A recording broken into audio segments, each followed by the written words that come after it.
Goes in there, just like that. And you've got two places for your two 6mm screws here. And then you also have your two nuts back there. Make sure that the studs fell in there. And just again, look around before you go tightening everything up and make sure you don't have any wires that are pinched. These wires should be up back in their places like that. Your 12 volt, your stereo input, everything should be connected.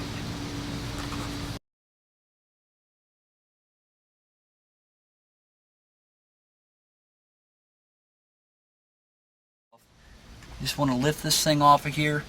So you have tabs here, here, and here that just snap in place, and this little lip goes up underneath there when you're ready to put it back on. So it goes in there like that, and you just press it down, it pops in. But do not force it off. You just really lightly pull on it and then just lift it up carefully and it comes apart. Now what causes the rattle, and we'll take this bottom piece off now. The bottom piece you actually have to spread apart like that, and it just slides out. And what I mean by spread apart, you just want to spread it like that, very lightly, very little. See, there's a little tab right there, and those tabs go inside those little holes right there. Okay, divided dynamat material, you just want to cut a little tiny strip off, about that size, about the length of your finger, maybe your pinky finger, and about the width of your pinky finger also. Okay, you want to take that piece and you want to put it right here on the front strap, just like that. Okay, and you want to press it down really flat, okay, so that it smears out the sides. Then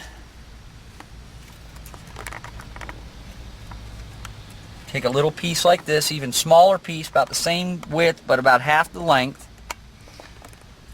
and you just want to take it and you want to put it right there on the side, and you want to press it really hard up against it too. All that does is when it vibrates, it just keeps that plastic piece from buzzing against the metal. Alright? Then, last thing you want to do, you want to take another little sliver piece, and you just want to put it on the inside like so.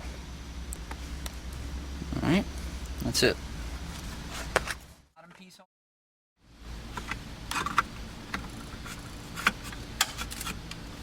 You want to work the front lip up. You hear the bottom piece snap into place.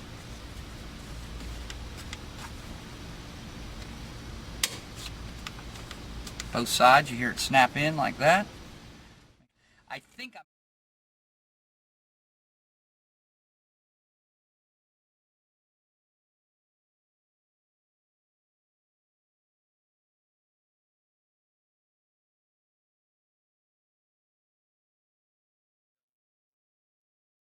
Okay, before you put the center console in place, you want to make sure that you snap in the two little side brackets into your car.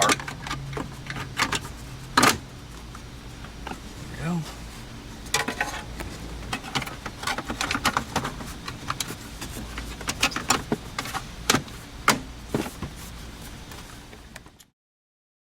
Again, when you put this on, you want to stretch when you put it over your leather e-brake so that you don't scratch up your handle on your e-brake. And then you just want to stretch it a little bit while you're working it,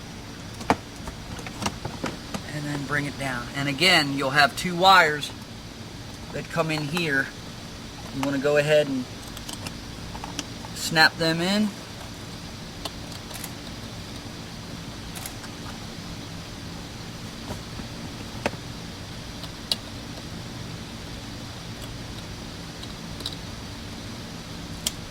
Make sure they clip in and make sure you're not pinching them.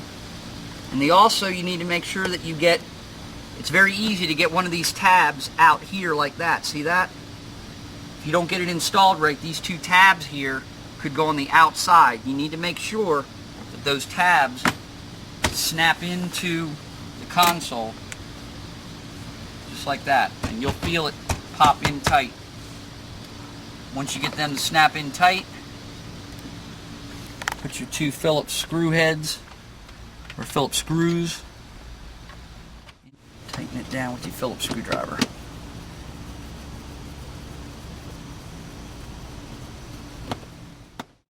When I tell people to do, this is something I just did in my own car. It's just a little trick you can do. If you don't want to affix this dynamat, if you just fold the extra dynamat up in this area that the factory boot does not cover, it helps, and it's out of the way. I just fold it up in there and layer it down and just kind of push it down. It just adds a little bit more sound and heat insulation, and it's not messy because you don't even take the backing off. So you see how I've done that there? It just kind of fills that little gap there and doesn't interfere with the shifter, as you can see, in any way.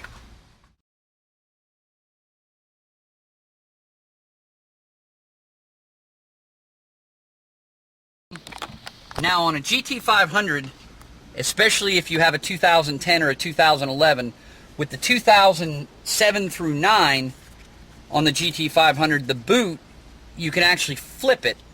See, the boot is not centered. The hole is actually closer to one side, as you can see. So if you run your shifter back close to you, you want to turn the boot around so that it is closer to the back side. If you run it around this side, you'd want to turn the boot so it's closer.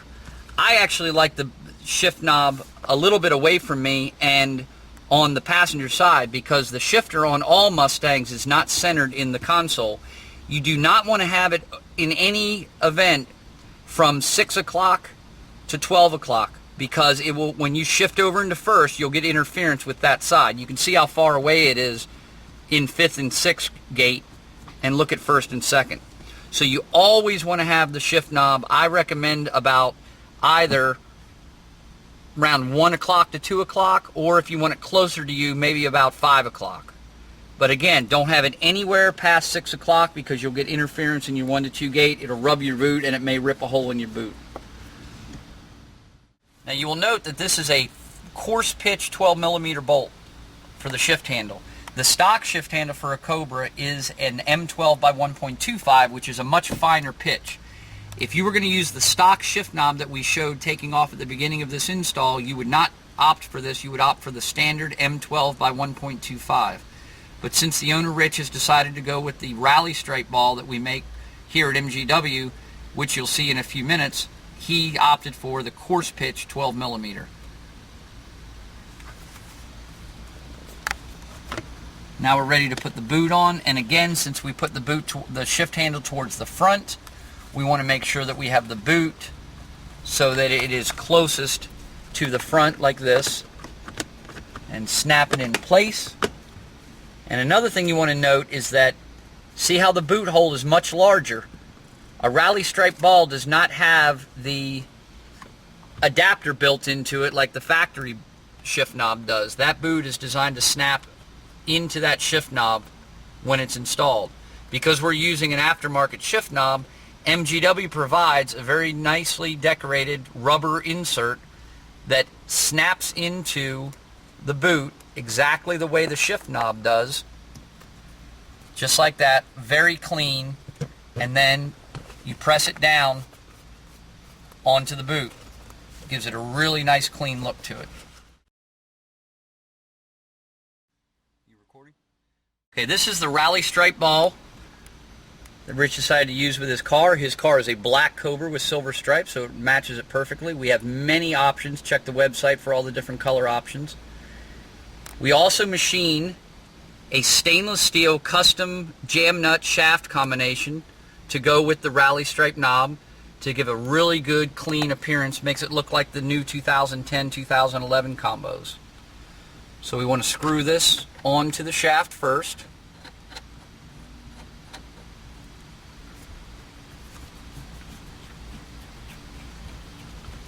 And we want to push the boot down as far as we can. Let that go down until it's down pretty low, and when it stops, you want to back it off about 2 turns just to give yourself the adjustment to tighten it up when we get the shift knob on there. MGW also provides with the rally knob kit a lock washer. You want to stick that on top, and then you want to just screw the shift knob onto the car.